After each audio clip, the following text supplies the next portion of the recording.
আপনারা কি জানেন মান তারাকা সালাতান মুতাআম্মিদান ফাকাদ কাফার, যে ব্যক্তি ইচ্ছাকৃতভাবে বিনা ওজরে, কোনো ওজর নাই, ইচ্ছাকৃতভাবে নামাজ ছেড়ে দিল, ত্যাগ করলো, সে ব্যক্তি কুফরি করলো।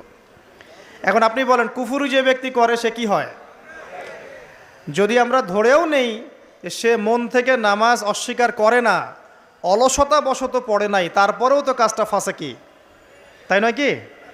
আচ্ছা, তো আজকের প্রথম নসিহত হচ্ছে 5 ওয়াক্ত নামাজ মৃত্যুর আগ পর্যন্ত কেউ ছাড়বেন না। আমার সাথে ওয়াদা করেন যে ইনশাআল্লাহ আগামী যতদিন বেঁচে থাকবো 5 ওয়াক্ত নামাজ জামাতে পড়ার চেষ্টা করব, যদি জামাত না পাই একা পড়ার চেষ্টা করব। আল্লাহ পাক তৌফিক দান করুন, আমিন।